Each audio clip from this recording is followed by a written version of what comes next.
Welcome back to Coptool. I'm Rob alongside Sarah, and here's what's happening this week in the world of power tools. Workshop Addict gets powered up, and ToolPig struggles with a plastic tooth. Rob pretends he's not sick, and Sarah freely admits that she is. I'm super sick. Yeah, okay, so am I. But we can do this. I hope so. All of the stories and more coming up next. This is your NyQuil-fueled Coptool Week in Review.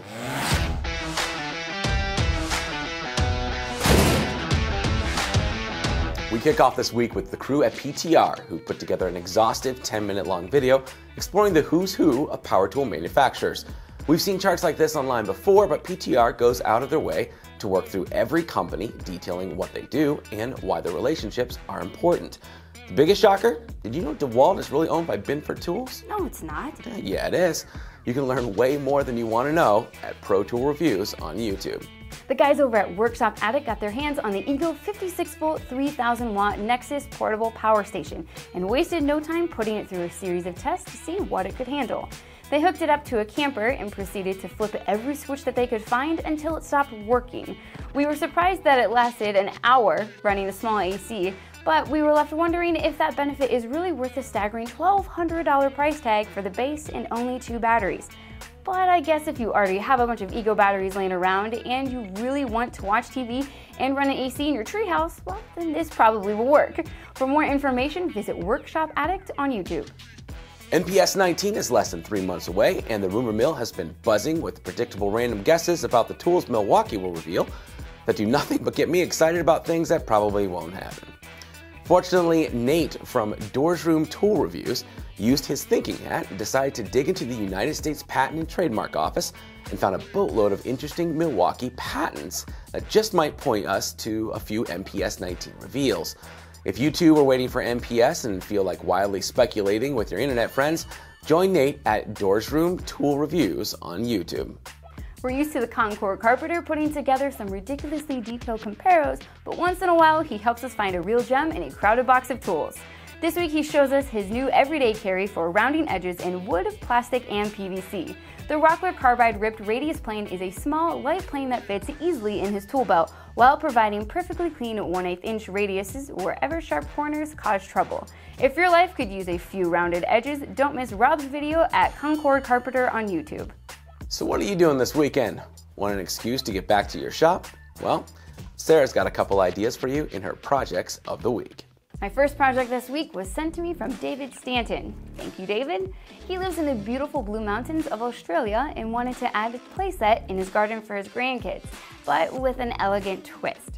Now, Dave used his CNC machine along with several other tools from around his workshop and created this gorgeous one-of-a-kind playset for the kiddos.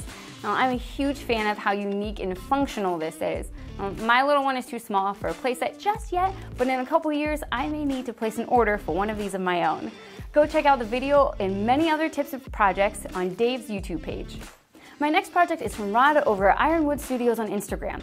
Now, Rod has been working on a steel and wood privacy gate for his house for the past couple weeks, and it's finally done. He used torch pine with an epoxy finish to protect the wood from the elements, and it gives the gate this raw, rustic look that is just awesome. I really like the added privacy that you get with this as well. You can find this project and many, many more over on his Instagram page at Ironwood Studios.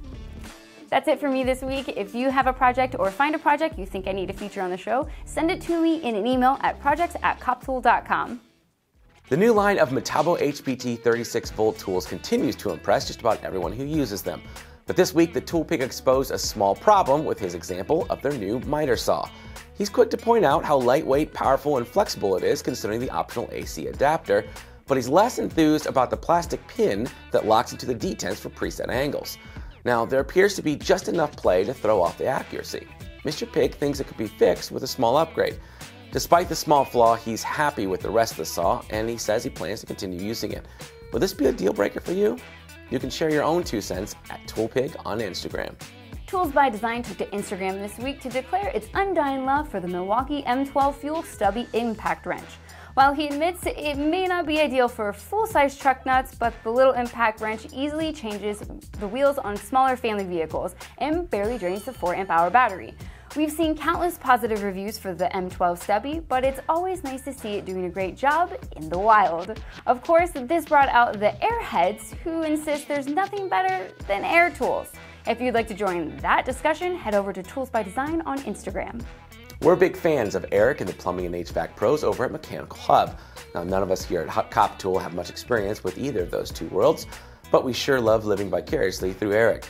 Especially this week, as Eric flew to Germany to attend ISH 19. What's ISH stand for? What? What does ISH stand for? All right, I swear I read every page I could find and couldn't figure this out. It might be International Sewage and Heating, but I really hope that's not it because that's terrible. Sarah's just really enjoying herself because I don't know something. This is so much fun. Whatever it stands for, it's a huge trade fair focusing on the responsible management of water and energy in buildings. You read that. I read everything as a teleprompter. Anyways, Eric is seeing really cool stuff and sharing it all this week, and you should see it too. He's at Mechanical Hub on Instagram. The Makita XE T16 is still making waves.